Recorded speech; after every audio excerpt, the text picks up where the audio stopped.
ನಮಸ್ಕಾರ ವೀಕ್ಷಕರೇ, ವಾತ್ಸಲ್ಯ ಪಾಕಶಾಲೆಗೆ ತಮಗೆಲ್ಲ ಸ್ವಾಗತ. ಇವತ್ತು ನಾವು ಗೆಣಸಿನಕಾಯಿಯಿಂದ ಹೋಳಿಗೆನ ಹೇಗೆ ಮಾಡೋದಂತ ನೋಡೋಣ ಬನ್ನಿ. ಗೆಣಸಿನ ಹೋಳಿಗೆ ಮಾಡೋದಕ್ಕೆ ಇಲ್ಲಿ ನಾನು ಮೊದಲೇ ಗೆಣಸಿನಕಾಯಿನ ಸ್ವಚ್ಛವಾಗಿ ತೊಳೆದು ಕುಕ್ಕರ್ಗೆ ಹಾಕಿ 3 ವಿಸಿಲ್ನ ಕೂಗಿಸಿ ಬೇಯಿಸ್ಕೊಂಡಿದ್ದೀನಿ. ಈಗ ಗೆಣಸಿನಕಾಯಿನ ಹೆರುಮಣಿ ಸಹಾಯದಿಂದ ಹೆರೆದುಕೊಳ್ತಾ ಇದ್ದೀನಿ. ಹಾಗೆ ಬೆಲ್ಲನೂ ಕೂಡ ನಾವು ಇದೇ ರೀತಿ ಹೆರೆದುಕೊಳ್ಬೇಕು.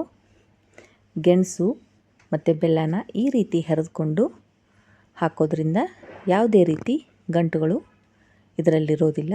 ಹಾಗೆ ಹೋಳಿಗೆನೂ ಕೂಡ ಚೆನ್ನಾಗಿ ಬರುತ್ತೆ. ಗಂಟುಗಳು ಉಳಿದ್ರೆ ಹೋಳಿಗೆ ಹರಿಯೋ ಸಾಧ್ಯತೆ ಇದೆ.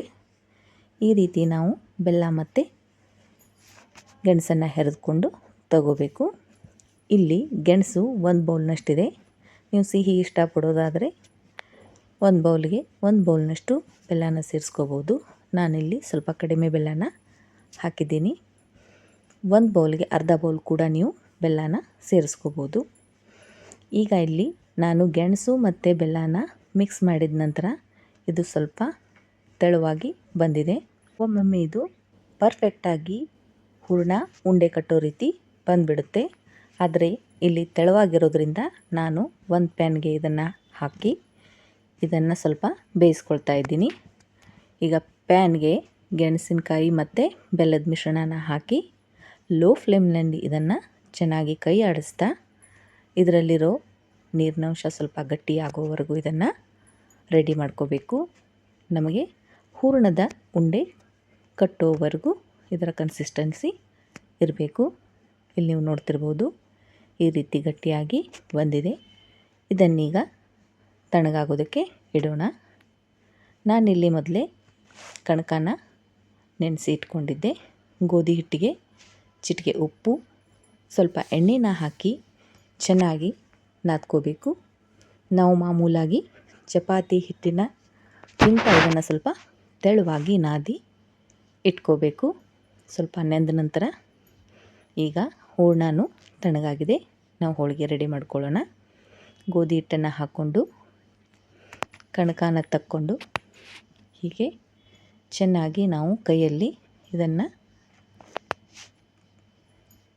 ಉಂಡೆನ ಇದರಲ್ಲಿ ಫಿಲ್ ಮಾಡಿ ಕೈಗೆ ಜಿಗಿ ತಾಗದೇ ಇರೋ ಹಾಗೆ ಸ್ವಲ್ಪ ಹಿಟ್ಟನ್ನು ಕೈಗೆ ಹಚ್ಚಿ ಕಣಕದಲ್ಲಿ ಇದನ್ನು ಚೆನ್ನಾಗಿ ಕೆಳಗಡೆ ಪ್ರೆಸ್ ಮಾಡ್ತಾ ನಾವು ಹೂರಣನ ಇದರಲ್ಲಿ ತುಂಬಿ ಮೇಲೆ ಈ ಥರ ಕಣಕನ ಪ್ರೆಸ್ ಮಾಡ್ಕೋತಾ ಉಂಡೆನ ರೆಡಿ ಮಾಡ್ಕೋಬೇಕು.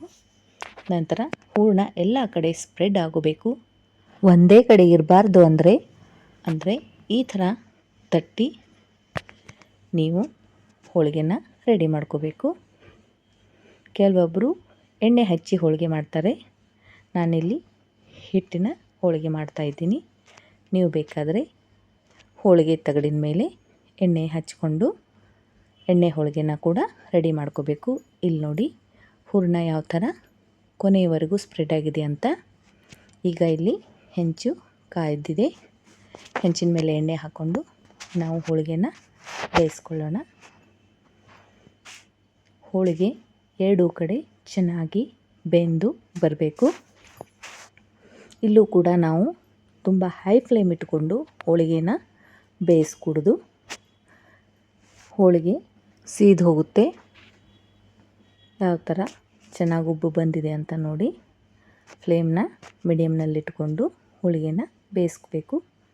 ಈ ಥರ ನೀವು ಕೂಡ ಮನೆಯಲ್ಲಿ ಒಮ್ಮೆ ಗೆಣಸಿನ ಹೋಳಿಗೆನ ಟ್ರೈ ಮಾಡಿ. ಹಾಗೆ ನನಗೆ ಹೇಗಿದೆ ಅಂತ ಕಮೆಂಟ್ನ ಮೂಲಕ ತಿಳಿಸಿ. ನಿಮ್ಮ ಮನೆಯಲ್ಲಿ ಈ ರೀತಿ ಗೆಣಸಿನ ಹೋಳಿಗೆನ ರೆಡಿ ಮಾಡ್ಕೊಳ್ಳಿ. ಈಗ ಗೆಣಸಿನಕಾಯಿ ಸೀಸನ್ ಇದೆ. ಈಗ ನಾನು ಎಲ್ಲ ಹೋಳಿಗೆನ ರೆಡಿ ಮಾಡ್ಕೋತೀನಿ.